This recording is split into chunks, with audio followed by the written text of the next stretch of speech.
So good afternoon and welcome to Assertiveness in Class. This is another can-do conversation, but today I'm having a conversation with you and not with someone else. And it's interesting how many people talk to me about assertiveness in class. I think of it really in terms of it being positive behaviour management, because all day long being assertive is where you are treating others as you would like to be treated, and in particular making a conversation or a transaction, a communication with someone else where both parties feel good at the end of it, or you come away with a solution. Even if you don't feel good, you come away feeling as though everything was okay. So the session we're going to look at today are going to be really about some common themes that run through. So it's about when you make requests, when you give instructions, and how to maintain routines. Sometimes as we go through, after a new year has started, or even after a long break, such as Christmas, Easter, whatever it might be, we tend to slip. And I think that going towards the end of this last half term of the year, it's quite a good idea to set out how you're going to go forward in September. So you might pick out some things here for that. So making requests, give instructions, and maintain routines. Now it sounds simple, but there are ways and means of making sure that your conversations in the position of authority are full of clarity and definitely lacking in sarcasm and idioms and funny little sayings or metaphors and things like that.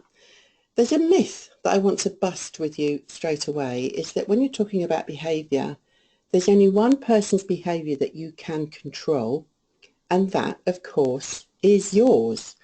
So I think at this stage I need to confess that we are going to look at your behaviour. We're going to look at the things that you say, how they could be said in a manner which could be misunderstood or misconstrued, and a way in which you can turn it to say in a way that won't be misunderstood or misconstrued. At the end of it, the conversation needs to be a win-win, remember? So your behaviour is the bit that you've got to control, not the other person. So when you're giving instructions, making requests, remember that you're the one that you can control. And we talk about whose behaviour and why does behaviour get out of hand, and how is it that we need to be more assertive? Why can't we just get the things done that we want done? And I was reading something recently on Twitter. I know a lot of people that I deal with professionally are not on Twitter, which is a bit of a shame, because it's usually a great place to get some free CPD. But recently there's been a real debate about behaviour showing itself as an unmet need.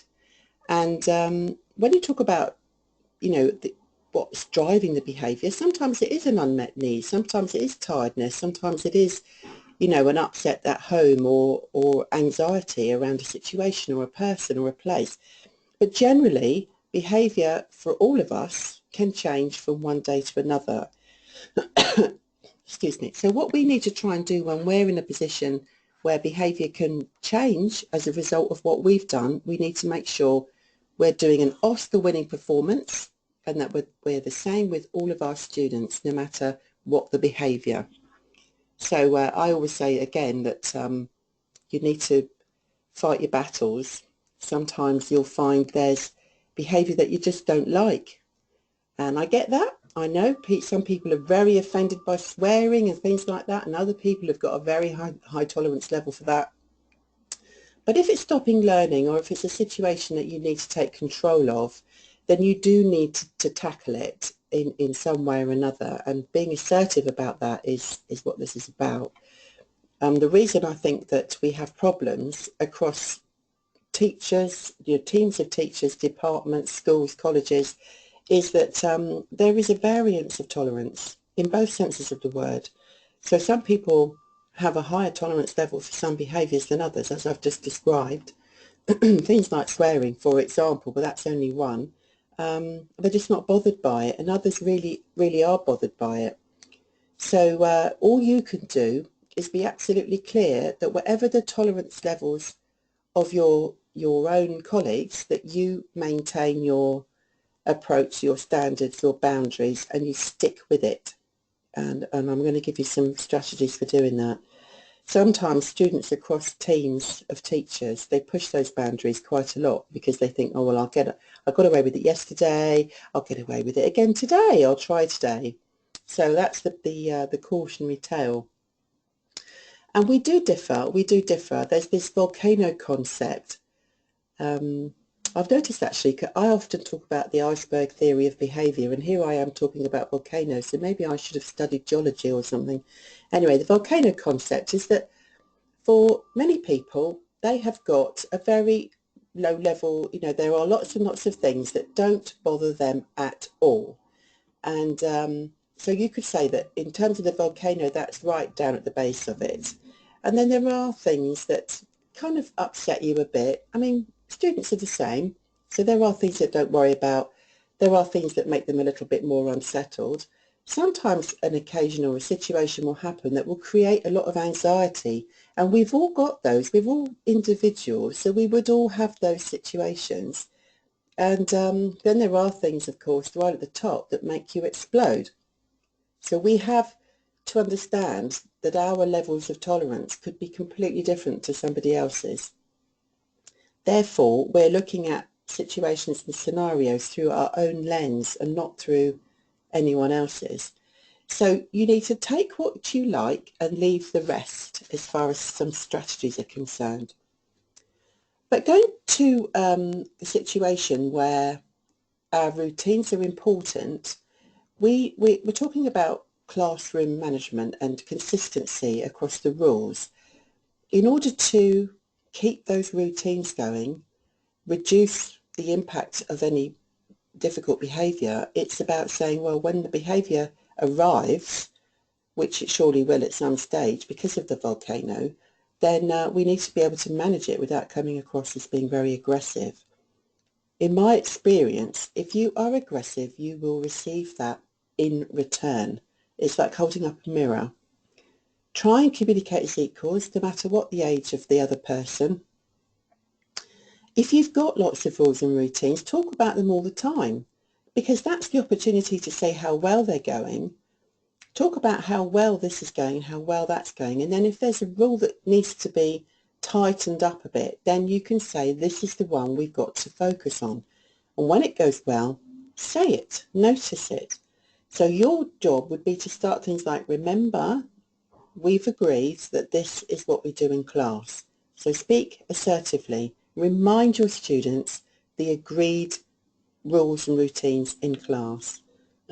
And then when you've got those rules and routines, stick with them. Keep them. If you don't keep them, it shows a lot of weakness. Some students will see it as a bit of a go-ahead, and some students will actually be quite anxious about that. There are lots of students that feel safe within the boundaries that you create. So if you don't manage the boundaries that you've created, there could be some anxiety as a result of that. But for the others who want to push against the boundaries, it lowers the adherence spectrum, which means that they will see it as something that's possible to break. So think about that. If today your students can't have headphones, then they can't have headphones tomorrow either. There's no point in saying, oh, well, it's all right, just for today you can have headphones. Because let me tell you, in a few weeks' time, they will want them again. So remember that it's not personal. When you are trying to be assertive, you must remember that from inside of you that this might appear to be a personal attack, but it's not. So when you have a situation that makes you unsettled, sometimes things do go wrong, of course, and we do switch. Our behaviour does switch. We might appear irritated. We might appear frustrated, like argumentative, all of those things. But if you take a step back and say it's not personal, something else has driven this behaviour, it's much easier to deal with it without coming across as aggressive. So I want you to check your approaches, everyone. We're going to solve problems and we're not going to use sarcasm or anger, are we? Say no, Hilary. Now, these are a couple of words here which I think are a bit overrated. I'm often told when I do training sessions with groups, and I ask people about please and thank you, and we might do a written task, and I see a lot of people would write please this, please that, and I think, gosh, how polite you are. Thank you is an interesting word, and please is an even more interesting word. If you want someone to make a cup of tea for you, then by all means use the word please and use the word thank you when it's delivered to your table. But if you're giving an instruction to a student, then you should remove the please and replace it with a thank you. So please is usually at the front. You take that away from the front and then you add a thank you at the end. And I'm going to try and give you some examples of how some simple instructions can be said in different ways. And here's the first one. So we've got, please will you move? Now if you ask someone, please will you move, and they say no, where do you go with that? Because you could say, yes, you must, I've told you to. And they say, no, you can't make me. You've got yourself in a real conflict cycle there. Please will you move? Well, you've got here another very common one. Please will you put your phone in your bag? Please? Please will you? I mean, they could say, no, I don't think I will. And the final one here, which is very silly. Please be quiet. Please be quiet. Please be quiet. So I think we are suggesting here that there may well be a choice in the matter. Please, will you? It could be answered, well, no, I won't. So be careful that you're being a bit over polite when you're trying to pass on an instruction. Now, I'm not saying that on these particular statements here that you remove the please there and put a thank you at the end, because there's not enough information on these particular ones. But I'm going to move on because I want to show you how else this could be done in a way that could cause some conflict. I've just got a little picture there of a cross woman, so that's going to give you an idea. I don't want you sitting there now. Go over there. So we're talking about the please will you move. Same scenario. The next scenario is the phone, okay? Get that phone out of my sight. And these are absolutely real words that I have heard people say in class, okay? Just so you know, I'm not making this up. The final one, you're so loud. So 3 scenarios. Let's go back to the previous slide. Please will you move? Please will you put your phone in your bag? Please be quiet, which is a bit flimsy. To this one, which is a bit over the top. I don't want you sitting there now. Go over there. Get that phone out of my sight. You're so loud. You know, if that was you, how would you feel if you were on the receiving end of it? The person delivering those statements is cross. They are frustrated. And even if they haven't got a pointy finger like that picture, they could well have, couldn't they? So here's another one. Here we've got a little bit of try and guess what I mean here. This seat doesn't have your name on it anymore. Now, I've actually heard that in class. Second one, if I see that phone again, it's going on eBay. And the third one, you are making my ears bleed.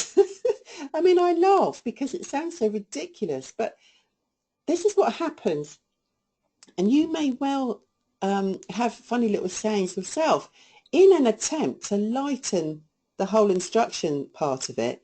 But on the receiving end of those, it's not very clear about what you want your students to do. You're just venting, or you're just trying to be funny, or I don't know. I don't even know what's trying to be achieved here. But I bet you've heard some of these in your classes. Maybe you've uttered it, or maybe you've observed it yourself. If you can show me, put your hand up if you've got any of these that you've heard or similar. So you can click on the hands up button on your control panel there. And what I'd like to do actually is if you jot down some of the ones you have heard, and then later on maybe you can tell me, oh, there's quite a few of you now. You've heard similar, and I don't know. You know, if you've said it yourself, well, in a heat of the moment, if having your own words to say, you know, it just comes out, doesn't it, out of sheer frustration. So several of you, Jacqueline, Bahia, Catherine, Avril. No, Avril, you haven't got your hand up. Anyway, Samantha, well done. Anyway, thank you for that little bit of audience participation. I'm going to put your hands down now. I don't know if I can. Yes, I can. There we go. So next one then, let's just talk about a preferred option with that. And this is give choices. So we've got exactly the same scenarios here. I need you to move. You can either sit there or there. Thanks. I haven't got please in there at all. I don't need please. The second one, I need the phone out of sight. Either put it in your bag or on my table. Thanks. The third one, I need this area to be quiet. Could be the corridor, canteen, could be anything. Either keep the noise down or move to, and then say where. So very specific instruction. You're not being wishy-washy at all, and you're giving a choice. More times than not, I'd say 9 times out of 10, if you give a choice, your students more likely to follow it through. They get the sense of having their own decision at the end of it. So you're giving an instruction with a choice at the end of it. And then if you have to go back to revisit, like if it's the phone and they haven't put it in their bag and it isn't on your table, then you'd go back and you'd say, remember, you've got to either put it in your bag or on my table. Thank you. So you've got that, go back to revisit the choice. So those simple 3 scenarios can be picked up in this way. So make a note of this because they are quite important words. They're much more likely to get you out of a spot of irritation. So what does constitute unacceptable behaviour? I mean, this is, again, goes back to tolerance levels, college codes of conduct, classroom rules at school. But there are rules that are frequently abused. You know they are. They're the same ones over and over. And how we handle them can determine whether or not we get a good result from it, or whether it's something that will always be a challenge for you. How do you handle it? There's common factors. In a lot of cases, people who feel irritated go from 0 to disciplinary. So that's their only toolkit, is that, I'm not going to deal with this behaviour, just get out of my class kind of thing. It doesn't do any good for you because you then lose your own power. If you defer your behaviour management to somebody else, it's not at all assertive. That's actually quite passive. And your students will know that, your pupils will know that. To maintain your classroom power, then you must have strategies to deal with it. In class, at the door, in a quiet word, whatever. But when you challenge the rule breaker, have the words to say. When they're frequently abused, have the words to say. I'm not saying don't ever defer, because there are some situations where you ought to, and no manner of assertiveness will change that. And there's some situations when you ought to report, and I truly believe this is true. Safeguarding rules would be your guide, but if a student has become unmanageable, and nothing you can say will change that, they refuse to follow instructions, but also they've escalated a bit.